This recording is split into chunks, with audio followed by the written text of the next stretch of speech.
Vielleicht gehörst du auch zu denen, die sich ihr Leben lang schon anders gefühlt haben. Welche möglichen Ursachen kann es dafür geben? Wie kannst du das loslassen, was deinem Seelenkern nicht entspricht?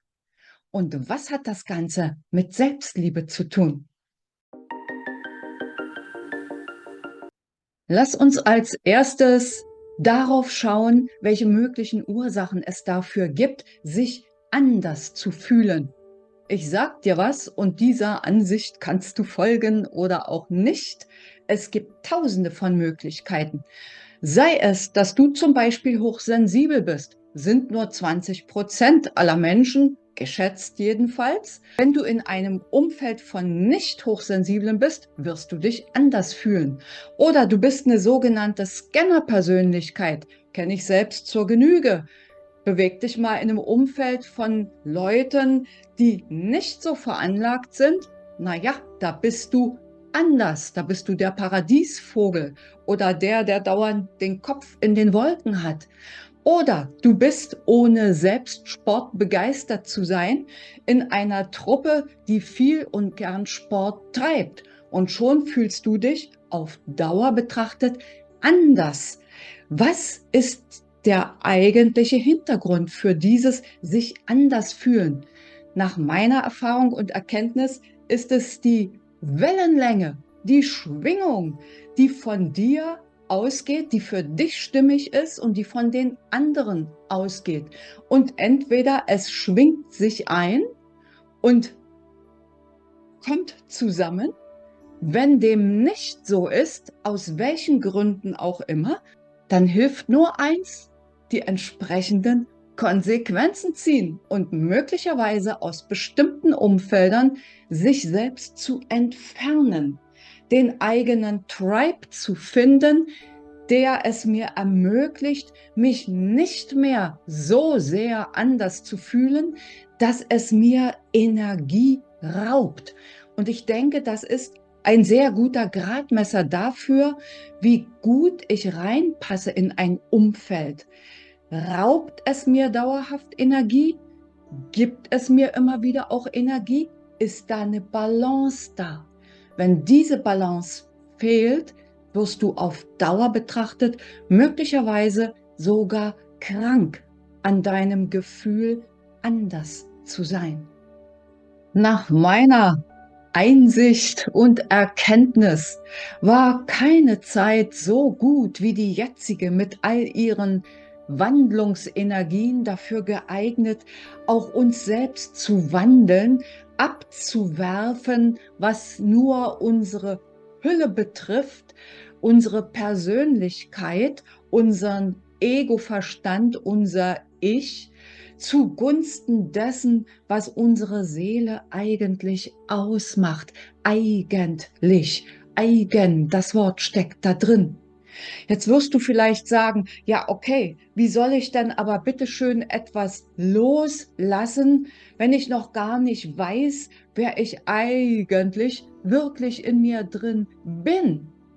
Dafür gibt dir das Universum viele, viele Zeichen und das ist auch eine sehr gute Idee, dafür in Meditation zu gehen und sich mit seinem höheren Selbst, mit der geistigen Welt, dem Universum, Gott, wie auch immer du es nennen magst, zu verbinden und Fragen zu stellen, auf die von dort unter Garantie eine Antwort kommt. Wie Meditieren geht, verlinke ich, am Ende dieses Videos hier noch einmal für dich. Der wichtigste Ratgeber nach meiner Ansicht in diesem Prozess der Selbsterkenntnis ist dein Herz. Du hast den Spruch schon so oft gehört, folge deinem Herzen. Aber für viele ist das nur ein Spruch, den sie mental zwar aufnehmen, jedoch noch nicht so richtig erspürt haben, was wirklich dahinter steckt. Die Herzenergie ist zigmal stärker als die Energie deines Gehirns, sprich deines Verstandes. Und mit deiner Herzenergie bist du auch mit dem Universum, mit Gott, mit der geistigen Welt gekoppelt, verbunden.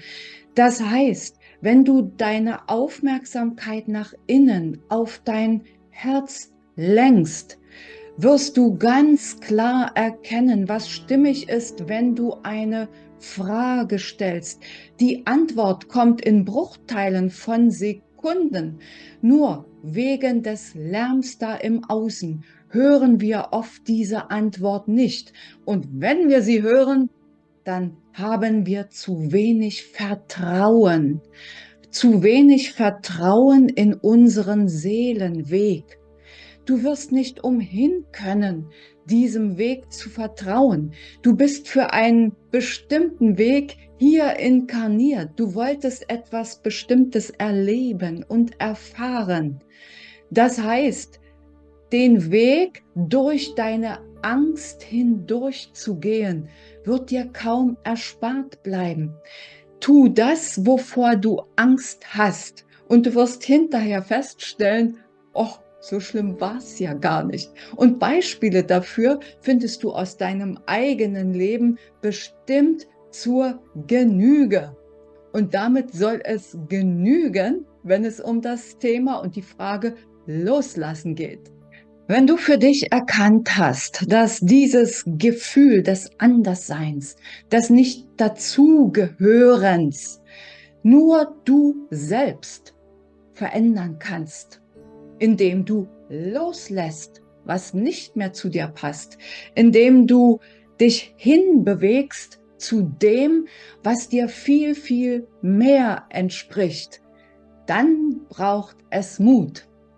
Wenn du dann dich auf den Weg machst, dich verbindest mit deinem höheren Selbst, zum Beispiel durch Meditieren und erfahren, wohin dein Weg dich führen könnte, dann sei gewiss, das Universum klatscht dir Beifall, jubelt, dass du es erkannt hast und jetzt losgehen willst. Und dennoch erfordert es Mut, diesen Schritt auch zu gehen. Denn jeder, der das schon gemacht hat in seinem Leben, und wenn du keine 20 mehr bist, dann wirst du es schon mehr als einmal erfolgreich zelebriert haben, weiß, dass es Ängste zu überwinden gilt. Du wirst in der Lage sein, das zu schaffen, was du dir vorgenommen hast. Und jetzt noch etwas, und das ist vielleicht eine kleine Warnung. Wenn du ewig immer nur wartest und am Beckenrand stehst, statt den Sprung ins Wasser zu wagen, dann kommt irgendwer und wird dir den entscheidenden Schubs verpassen. Tja, dann hast du es nicht mehr so 100% in der Hand, dann musst du. Willst du tatsächlich darauf warten, dass jemand dir den Schubs gibt? Oder schaffst du es allein? Ich hoffe, dieses Video gibt dir Inspiration für den nächsten Schritt, hilft dir, deinen für dich besser passenden Tribe zu finden. Ich wünsche dir eine gute Zeit und sage jetzt erstmal Tschüss.